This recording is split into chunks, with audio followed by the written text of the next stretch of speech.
Welcome to our econ project.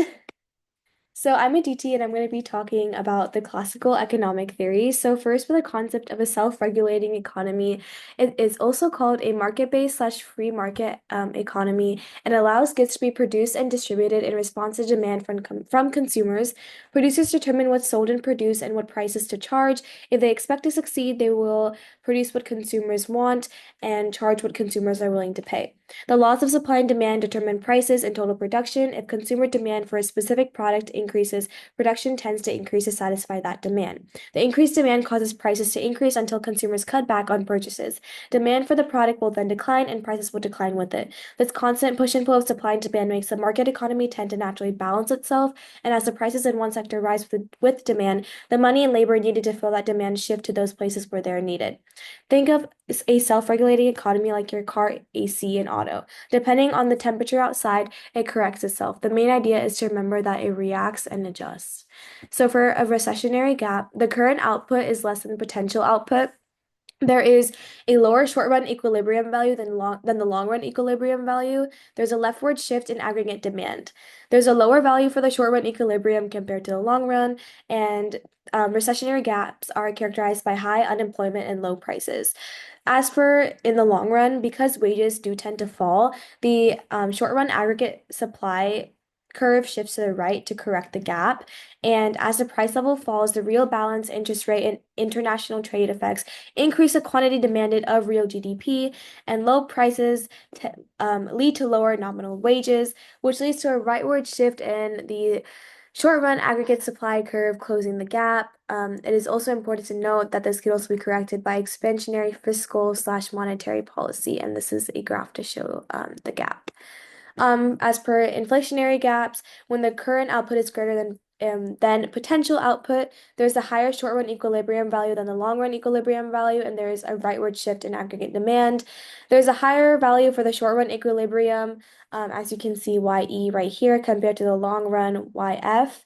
Inflationary gaps are characterized by low unemployment and high prices. And in the long run, since wages tend to rise, the short run aggregate supply curve shifts to the left to correct the gap. And as the price level rises, the real balance, interest rate, and international trade effects decrease the quantity demanded of real GDP. The higher prices lead to higher nominal wages, which leads to a leftward shift in the short run aggregate supply curve, which again closes the gap. And for this one, it is important to note that it can also be corrected by contractionary fiscal slash monetary policy. And then this is just another representation of a recessionary and inflationary gap. Lastly, I'm going to put this into context. So the best and easiest way to do this is by using Adam Smith. So Adam Smith's The Wealth of Nations was published in 1776, and it is a work that had a big impact on classical economic theory and the understanding of market systems. His treatise explores the nature and causes of national wealth and emphasizes the role of labor and the division of labor as key drivers of productivity and economic value. It advocated for free markets, the invisible hand, and limited government intervention. And his groundwork for the classical economic theory largely drove the Industrial Revolution in Britain. Okay, so I'm Meher, and I'm going to go over the Keynesian economics aspects of the presentation. So first of all, just an intro into Keynes' theories. So Keynes was an English economist, and he was a critic of the classical view of economics. So basically, he challenged four of the beliefs of classical economics. First is Say's law, which is that insufficient demand in an economy is highly unlikely. He argued that there can be insufficient demand in an economy. And then his second was that wages, prices, and interest rates are flexible. He argued that they may not decrease sufficiently on its own and can be sticky. And the third belief that he challenged was that the economy is self-regulating, and he believed that it cannot always be self-regulating, and that laissez-faire is not always the right and sensible economic policy, and sometimes that the government would need to intervene.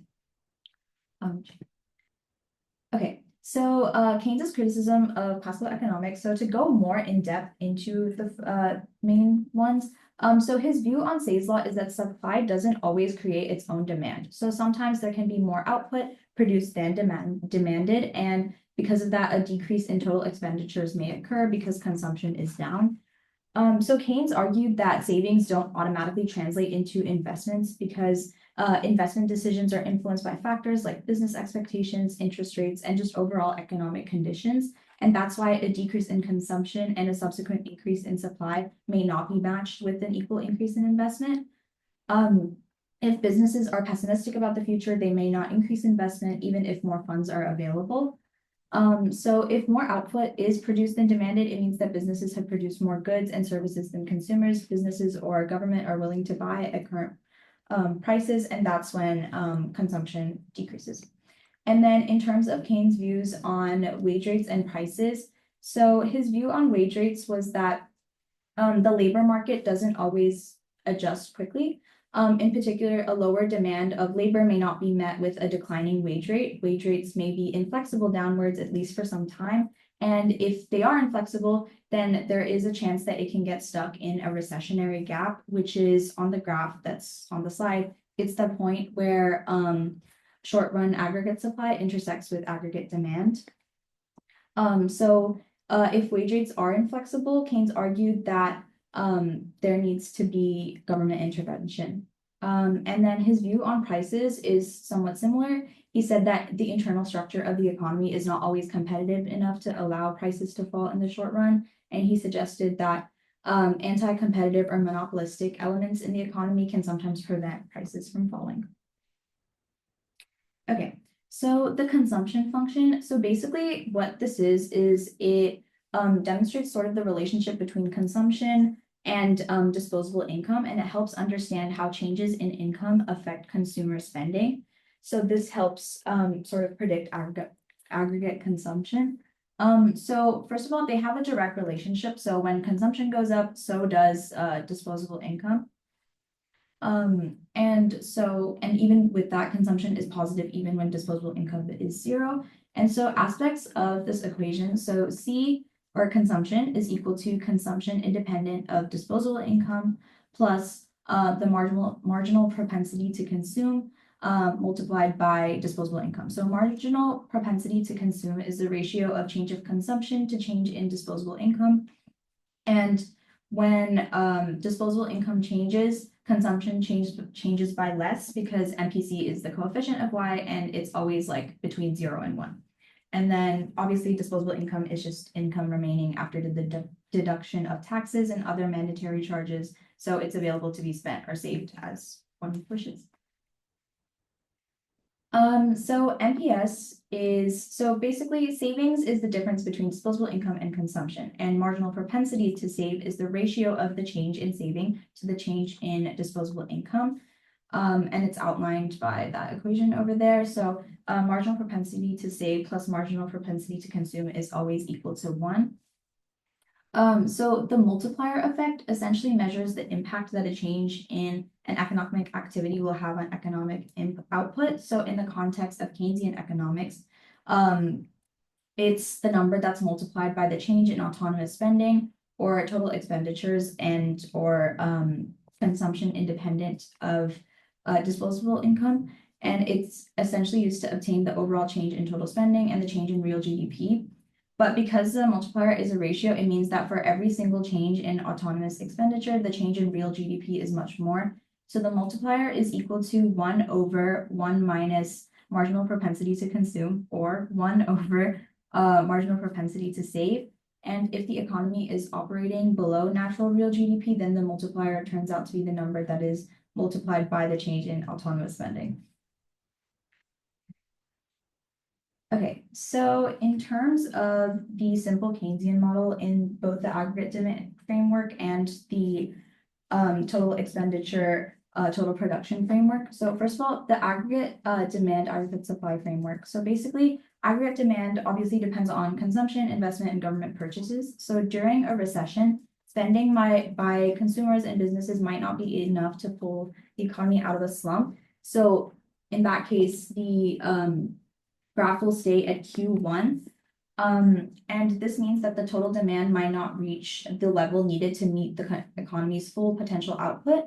And in this case, the government has to step in Keynes's view, with policies to boost demand and help the government reach its full potential, which is what's QN. So in terms of understanding the TP curve in the Keynesian context, so And obviously, total production equals real GDP. And so this assumes that prices remain relatively sticky in the short run, meaning changes in demand primarily affect output and employment rather than prices. So the total expenditures curve reflects spending by consumers, businesses, and the government. And Keynes emphasized that the level of total spending determines overall economic output. So looking at the graph, so there are 3 points. First of all, it's when the economy is at equilibrium. So that's QE. So at point E, total expenditures equals total production. So which means that the economy is at a stable state. So this is the ideal. That's when businesses produce exactly what is demanded with no unexpected changes to inventory. So this is essential for full employment and economic stability. Inventories remain stable, firms don't change anything, and according to Keynesian theory, like this is the ideal. However, if the economy experiences a shock, such as a drop in consumer confidence, the government may need to step in to restore equilibrium. So the second scenario is when total expenditures is less than total production. So that's Q1, and that's excess production. So at that point, obviously spending is lower than production, and this means that consumers and businesses are not spending enough, often due to low confidence, high employment, unemployment, or insufficient income, basically during a recession. So during this time, inventories pile up, signaling firms that they've overproduced. And so usually firms cut back on production, they may lay off workers, which further reduces real GDP. And Keynes argued that in such situations, the government can step in with fiscal policy, so increasing spending or cutting taxes to stimulate demand and bring the economy back to equilibrium. And then scenario 3 is when total expenditures is greater than total production, and that is insufficient production. So that's when spending is higher than production, and this could be due to increased consumer confidence, government spending, or business investments. And so inventories could shrink really quickly, and that means that firms are underproducing. So to meet demand, businesses increase production, which leads to higher output and employment, and the economy naturally sort of moves back to equilibrium. However, Keynes warned that if demand grows too quickly, it could lead to inflation. So government can reduce spending or increase taxes to sort of cool down excessive demand. Hi, I'm Ethan, and I'll be discussing government spending and taxes. For government spending, that refers to how the government uses public sectors to provide essential goods and services. This includes areas like education, healthcare, defense, and infrastructure. There are three main types of government spending. The first one is mandatory spending. This is required by law and includes programs like Social Security and Medicare. In fact, it makes up about 2/3 of federal spending. The second one is discretionary spending. This is approved annually by Congress and funds important like areas of defense and education. The third one is interest payments. The government also has to pay interest on its debt from past borrowing. The main purpose of government spending is to support economic growth, provide public services, and stabilize the economy during downturns. Now I'll talk about taxes. Taxes are mandatory contributions that citizens and businesses pay to the government to fund public services and infrastructure. There are several types of taxes, including income tax, which is based on earnings, payroll tax, specifically for Social Security and Medicare, corporate tax paid by businesses on their profits, sales tax charged on goods and services, and lastly, property tax, levied on hands and assets. Taxes are the government's primary source of revenue, allowing it to fund essential services like roads, schools, and emergency response programs. Now I'll talk about the deficits, surpluses, and public debt, key financial indicators that influence government policy and economic stability. A deficit happens when government spends exceeds revenues in a fiscal year. This means the government must borrow money to cover the shortfall. On the other hand, a surplus occurs when revenue surpasses spending. When there's a surplus, the government can use extra funds to reduce debt or invest in future projects. The impact of these deficits contribute to the national debt, increasing the amount the government owes. Surpluses help lower debt and provide financial flexibility for future needs. Public debt. Public debt is the amount of a government owes due to accumulated deficits after accounting for surpluses. The debt is financed through bonds and securities and sold to domestic and international lenders. A key measure of public debt is the debt to GDP ratio, which compares a country's debt to its total economic output. For example, at the end of year 2024, US debt was 98% of GDP. The implications of public debt. High debt levels can crowd out private investment and increasing borrowing costs. However, debt is essential for funding development projects if managed properly. If it grows too fast, though, it can become a financial burden. Now I'll discuss Keynesian fiscal policy, also known as demand-side economics. This approach, developed by economist John Maynard Keynes, focused on increasing aggregate demand to drive economic growth, reduce unemployment, and combat recessions. The key concepts of demand-side fiscal policy is that it plays a crucial role in the government for stabilizing the economy through two main fiscal strategies. The first one being expansionary fiscal policy. During recessions where the government increases spending on infrastructure, healthcare, and education while reducing taxes, this stimulates demand and creates jobs. The second one is contractionary fiscal policy, used during inflationary periods where the government reduces spending and raises taxes to stabilize prices and prevent the economy from overheating. The mechanism of the Keynesian fiscal policy. How does this policy work in practice? Government spending. Direct investment in public projects create jobs and increases demand for goods and services. An example being the American Recovery and Reinvestment Act of 2009, allocated $800 billion to revive the economy during the Great Recession. Tax cuts. Reduce taxes, especially for the middle and low income earners, increasing disposable income, encouraging consumers to spend and business growth. The last one is the multiplier effect.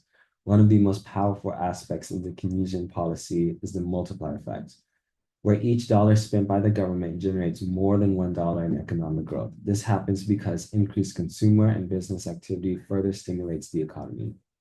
Overall, Keynesian fiscal policy aims to boost demand during downturns and control inflation during booms. By using government spending and tax policies effectively, it helps manage economic cycles and ensure long-term stability. Hi, I'm Sophia and I'm the group leader, and I'm going to be discussing the concept of crowding out and situations where demand-side fiscal policy may be ineffective, as well as introduce supply-side fiscal policy and its implications for economic growth. The definition of crowding out is the decrease in private expenditures that occurs as a consequence of increased government spending, which is a direct effect, or the financing needs of the federal budget deficit, which is an indirect effect. And this definition comes from Professor Dixon's lecture slides. This is basically saying when the government is borrowing money or spending, it creates a reduction in investment and/or consumption. There are three instances of crowding out: zero, complete, and incomplete. Zero is where fiscal policy does not result in private spending decreasing. Complete and incomplete are very similar, except for the effect for complete is fully and the effect for incomplete is only partially. They both deal with a decrease in one or more components of private spending, offsetting the increase in government spending. Again, this is from Professor's lecture slides. The next thing is an example of the three types of crowding out on a graph with a long run aggregate supply and a short run aggregate supply curves, along with the aggregate demand curves. The graph is showing that the increase in real GDP due to expansionary fiscal policy depends on the type or degree of crowding out. Last example I pulled from the lecture slides was this diagram undergoing crowding out and showing what happens when real GDP changes and what happens with the unemployment rate. I won't go into detail, but I thought it was a good visual. Now for the ineffectiveness of crowding out on the demand side, it mainly deals with increased government spending. I pulled some graph pictures from Google to get a visual representation. It reduces investment because the government is borrowing too much, which leads to an increase in interest rates. It is literally like getting crowded out of the market, which lowers the effectiveness of demand-side fiscal policy. I got this information from a paper called The Effectiveness of Fiscal Policy in Stimulating Economic Activity by Richard Hemming, Michael Kell, and Selma Mahfouz. This is a very simplistic or basic explanation of crowding out and its effectiveness on demand-side fiscal policy. Now to switch over to the supply side fiscal policy deals with tax rate cuts to improve the supply side of the economy. For example, production and investment. An actual definition would be supply-side fiscal policy aims to boost economic growth by increasing the supply of goods and services. Supply-side fiscal policy involves tax cuts, deregulation, and incentives for businesses to invest and produce more. By focusing on enhancing the productive capacity of the economy, supply-side fiscal policy aims to create a more favorable environment for growth and development. which came from an AP Macro Review article. The first graph I want to show is from Professor's slides that show the predicted effect of a permanent marginal tax rate cut. It shows that the short run aggregate supply and the long run aggregate supply curve shift rightward, which would be an increase in supply. Now, supply side fiscal policy is heavily connected with the Laffer curve. Two examples from Professor's lecture slides show that the Laffer curve is a relationship between tax rates and tax revenues, and they are directly and also inversely related. They both rise or they both fall, but they're also inversely related at times when the tax rate is increasing, like overtaxation. The Laffer curve shows how cutting tax rates can lead to an increase of tax revenue that helps businesses in the economy. It's about maximization. Now for some implications on economic growth. I pulled some more visuals from Google to grasp an easier understanding. Obviously, we are dealing with supply side here, so quite frankly, we're dealing with businesses, i.e. goods and services for the economy. This is surrounded with production, and we want economic growth. As for specific implications, we want increased tax revenue, increased production, more investments, low unemployment rate, or obviously the opposite, high employment. We would also want reduction of corporate income tax, decreased capital borrowing, and loose government regulation. And these are obviously focused towards businesses, and these last three implications came from an article on supply side theory. There are many more implications on the supply side that help with economic growth, but I touched on these since they connect with what we've discussed in class, as well as connect to my discussion on the Laffer curve. Now you know all about crowding out and its effectiveness on the demand side, and as well as now know about supply side, the Laffer curve, and some supply side implications for economic growth. Here's our works cited. Thank you so much.